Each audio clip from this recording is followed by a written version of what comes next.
Formal complaint किसको file करना है, मैं अभी आप लोग को बताएगा। आप लोग ध्यान से देखो, मेरे वीडियो फर्स्ट से लेकर लास्ट तक देखो दोस्तों ना। इतना ज़्यादा कमेंट आया तो उसमें बहुत सारा क्वेश्चन भी पूछा आप लोग ने कि कंप्लेंट किसको फाइल करेगा इनकेस अगर ऐसे कुछ प्रॉब्लम होने से, इश्यूज़ होने से, अगर डेवलपमेंट नहीं होने से। तो दोस्तों मेरे वीडियो को ध्यान से देखिए और मैं आप लोग को बताएगा कि कंप्लेंट किसको फाइल, कौन सा डिपार्टमेंट को फाइल करना है और ओवरऑल डिस्ट्रिक्ट में कौन देखता है। सुनिए दोस्तों, मान लो ये आंगनबाड़ी का कुछ इश्यूज़ है दोस्त, आंगनबाड़ी का कुछ इश्यूज़ है। आंगनबाड़ी में जो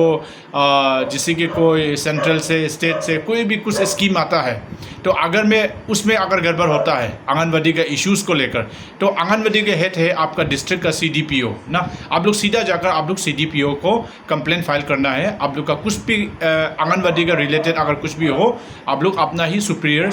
CDPO को जाकर फाइल करना है। इसका दूसरा एक बात है कि रास्ता को लेकर ना दोस्तों, अभी देखो हर जगह रास्ता का प्रॉब्लम होता है, हर जगह, एवरीवेयर ना। ऐसे कोई भी जगह नहीं कि जहाँ रास्ता का रिलेटेड को लेकर प्रॉब्लम नहीं है। तो इनके सबसे पहले आपका बस्ती में अगर कोई भी रास्ता बनाता है, आपका बस्ती में कोई भी अगर रास्ता आता है, हाईवे हो या स्टेट वे हो या 2 वे हो या PMGSY का रास्ता हो या इंटरनल रास्ता हो या लिंक रोड, कोई भी चीज़, सबसे पहले आप लोग ये जानो कि ये रास्ता का एग्जीक्यूटिंग एजेंसी, ये रास्ता काम करने का एजेंसी कौन ले रहा है, कौन सा डिपार्टमेंट ले रहा है ना। तो सबसे पहले ये आप लोग जानना बहुत ज़रूरी है। और अगर कुछ भी इश्यूज़ है तो सबसे पहले आप लोग वही डिपार्टमेंट, जैसे कि अगर कोई PWD डिपार्टमेंट लेगा, RW डिपार्टमेंट लेगा, तो सबसे पहले आप वो डिपार्टमेंट में जाकर आप कंप्लेन करना है, वो कॉन्ट्रैक्टर के ऊपर में या जो कोई भी आदमी फार्म लिया है टेंडर, उसके ऊपर में आप कंप्लेन करना है कि इसने फंडा मेरे ऊपर में ऐसे मेरा जगह को ऐसे काट कर गया है, इलीगल ये ऊपर, ये दोस्तों ये चीज़ होता है। और दूसरा बात है कि दोस्तों मनरेगा ना, अभी मनरेगा के बारे में किसी ने बहुत जगह में पूछा है कि जॉब कार्ड नहीं मिला है, किसी को पैसा नहीं मिला है। तो सबसे पहले इसके बारे में आप अपना बस्ती का, आप सबसे पहले आपका GPC को पूछना है कि मेरा जॉब कार्ड कहाँ गया और मेरा 100 डेज़ का या 120 डेज़ का काम करने का पैसा कहाँ गया, पूछना है GPC को। तो अगर GPC अगर आपका जवाब का सवाल अगर वो अच्छा से ऑनेस्टली अगर वो नहीं देता है, आपको लगता है कि दाल में कुछ काला है, तो आप सीधा जगह सबसे पहले आप ब्लॉक डेवलपमेंट ऑफिसर ना, हर डिस्ट्रिक्ट में BDO होता है, BDO से जाकर मिलना है क्योंकि उसका ही अंडर में सब चीज़, ये सब कामवाई सब चीज़ उसका अंडर में होता है, मनरेगा। तो ये है दोस्तों। और दूसरी बात ये है कि दोस्तों, अभी कभी हम लोग पब्लिक वर्सेस पुलिस का बीच में कभी हाथापाई हो जाता है। इनकेस अगर कभी मैन हैंडल कर लिया या इलीगली कभी में आप हाथापाई हो गया पुलिस पर्सनल के साथ, तो सबसे पहले आपको जाकर उसका जो OC से बात करना है। OC से बात करने के बाद आप डायरेक्ट उसका पुलिस का डिस्ट्रिक्ट का हेड होता है SP ना, सुपरिटेंडेंट ऑफ पुलिस, उससे जाकर डायरेक्ट आप कंप्लेंट फाइल कर सकता है कि अगर कोई भी पुलिस आपके साथ छेड़खानी किया तो। और दूसरी बात ये है कि दोस्त, बैंक का रिलेटेड कुछ भी अगर आपका पासबुक में कुछ प्रॉब्लम है, आपका पैसा अच्छा सा नहीं घुस, आपका पैसा जो है कभी विड्रॉ हो जाता है, किसी ने डिडक्ट कर दिया, कुछ भी इश्यूज रिलेटेड ना, पैसा को लेकर या फाइनेंशियल को लेकर, आपका सेविंग अकाउंट को लेकर, करेंट अकाउंट को लेकर कुछ भी चीज़ रिलेटेड है, सबसे पहले आप जो है ब्रांच मैनेजर, आपका डिस्ट्रिक्ट का, टाउन का आपका ब्रांच मैनेजर को जाकर आप सबसे पहले कंप्लेंट करना है। और दूसरी बात दोस्तों, अगर कुछ भी ना स्टूडेंट से रिलेटेड, अगर स्टूडेंट का बीच में कुछ स्कीम आया है या स्टूडेंट का मिड डे मील होता है रिलेटेड होने से, या मान लो स्टूडेंट्स को अगर किसी ने मारपीट कर लिया, वो बेसिक सा नॉलेज है, उसको सबसे पहले आप जाकर प्रिंसिपल को खबर करना है। अगर स्कीम्स के बारे में, स्टूडेंट्स का स्टाइफेंड आ गया, मिड डे मील आ गया, वो लोग का यूनिफॉर्म आ गया ना, ऐसे एग्जांपल के तौर पे बोल रहे हैं हम, अगर उसका रिलेटेड अगर आपको पूछना है तो आप डिस्ट्रिक्ट का DDSC से जाकर पूछना है। फर्स्ट इन्फॉर्मेशन ये जितना भी हमने जो ऑफिसर्स बोला है, जो वो लोग से आप कलेक्ट करना है। और दूसरी बात ये है कि अभी हर डिस्ट्रिक्ट में, हर टाउन में अभी स्ट्रीट लाइट है, मास लाइट है। तो रिगार्डिंग ये जो स्ट्रीट लाइट के बारे में अगर आप कहीं में अगर देख रहे हैं कि लूप होल से कहीं में कुछ प्रॉब्लम इश्यूज हो रहा है, कहीं में मेल फंक्शन हो रहा है या कहीं में करप्शन चल रहा है, सबसे जाकर आप अपना डिस्ट्रिक्ट का अपेडा ऑफिसर को आप जाकर पूछना है कि यहाँ का सोलर लाइट क्या हो गया, यहाँ में हमारा डिस्ट्रिक्ट में इतना ज़्यादा सोलर लाइट था वो कहा गया, हमारा बस्ती में इतना नफा नहीं था उसका कहा गया, ये आपको पूछना है।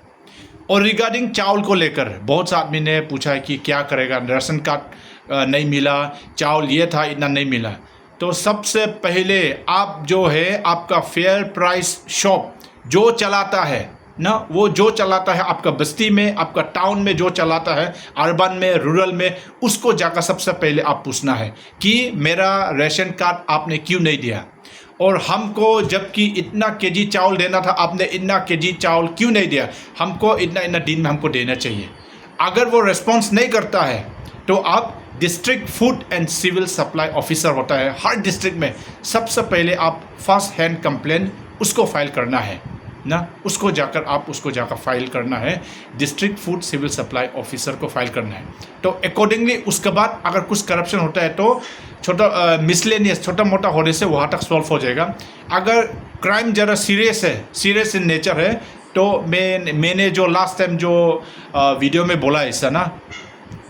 तो वो आप जाकर वो उसका हायर अथॉरिटी ऑफिसर को वो कंप्लेन करेगा, तो उसमें डिस्ट्रिक्ट में आप लोग का डिस्ट्रिक्ट रिजर्सल ऑफिसर होता है ना, हर डिस्ट्रिक्ट में होता है ना, इसको ये इशू को लेकर रिजर्सल ऑफिसर होता है, तो वहाँ में ही आपका इशू सॉल्व करेगा। लेकिन जो फास्ट हैंड इन्फॉर्मेशन ना, जो फास्ट हैंड जो छोटा मोटा जो पीटी ऑफेंसेस, पीटी जो गलती करता है वो आप district food and civil supply officer को बोलना है। राशन कार्ड को लेकर राशन कार्ड नहीं मिल रहा है, ये क्या हो गया, चावल इतना देना था नहीं देना, छोटा मोटा चीज़ आप direct district food and civil supply officer को आप अपना डिस्ट्रिक्ट में आप कंप्लेंट फाइल कर सकता है। और रहा एक बात, डिस्ट्रिक्ट में सबसे हेड डिस्ट्रिक्ट एडमिनिस्ट्रेटिव वो है डीसी। कुछ भी इश्यूज अगर आपका इतना ज़रा डिपार्टमेंट ऑफिसर के सामने में जाकर आपका इश्यूज अगर सॉल्व नहीं होता है तो आप जाकर डिप्टी कमिश्नर, आपका डिस्ट्रिक्ट का डिप्टी कमिश्नर को जाकर आप कंप्लेंट देना है। अगर सब डिवीज़न होने से आप वहाँ में एडीसी के सामने में जाना है तो एडीसी को आप कंप्लेंट फाइल करना है। अगर एडीसी अगर आपका एक्शन नहीं लेता है तो आप डिप्टी कमिश्नर को आप कंप्लेंट फाइल करना है, विद फैक्ट्स विद एविडेंस के साथ आप फाइल करना है। फाइल करने के साथ साथ आप एक प्रेस ब्रीफिंग रहना है ताकि दुनिया भी जाने कि गलती क्या है उसने, वो ऑफिसर ने, वो जगह में, ये जगह में करप्शन, वो जगह में गड़बड़ हुए, दुनिया को पूरा जानना है। क्योंकि आजकल सोशल मीडिया का ज़माना है, आजकल कोई भी चोरी चुपके नहीं कर सकता है, आजकल डिजिटल का ज़माना हो गया। इसलिए आप जब कोई भी सुपीरियर ऑफिसर से मिलता है, चाहे वो एडीसी हो सब डिवीज़न का, चाहे वो आपका डिप्टी कमिश्नर हो, मिलने के बाद आप डायरेक्ट प्रेस कॉन्फ्रेंस बैठना है या कोई मीडिया को बुलाना है अपना, ताकि दुनिया जाने, ताकि स्टेट में बैठा हमारा ऑनरेबल चीफ मिनिस्टर जाने, उसका डिपार्टमेंट का वो मिनिस्टर जाने, वो कंसर्न एमएलए जाने कि यहाँ में क्या घोटाला चल रहा है, क्या गड़बड़ चल रहा है। इसका तब क्या होगा, वो सिस्टमेटिक आएगा। एक टेक्निकल होता है, एक जरिया होता है, लेकिन आप कानून को अपना हाथ में नहीं लेना है। सब चीज़ का एक फॉर्मेलिटीज़ होता है, तो फॉर्मेलिटीज़ होकर आप जाना है तो ऑब्वियसली आपका काम अगर 100% नहीं उनसे भी आपका काम नहीं उनसे भी 90% तक होगा और आस्ते आस्ते 100% भी आपका काम श्योर हो जाएगा। सो दिस आर द कुछ आप लोग को हम एक सोशल काउंसलिंग दे रहा है कुछ इश्यूज़ में, क्योंकि बहुत सारा आदमी ने कमेंट्स किया कि ये जगह में ये, तो हम एक आदमी को हम रिप्लाई नहीं दे सकता है। तो दोस्तों इसी तरह मेरे पेज को लाइक करो, और कुछ इश्यूज़ से, कुछ मोर इश्यूज़ से तो हम आप लोग का एक क्वेश्चंस को, एक कमेंट को हम पढ़ता है। दोस्तों आप लोग हमको कमेंट कीजिए, इसको जितना सकता है मेरे वीडियो को शेयर कीजिए, ताकि ये बस्ती तक पहुंचने के लिए, मेरा आवाज़ बस्ती तक पहुंचने के लिए, जो आवाज़ जो सुनाई वहाँ तक नहीं देते वहाँ तक सुनने के लिए, इसका जितना सकता है आप लोग मेरे पेज को लाइक करो, फॉलो करो। Thank you.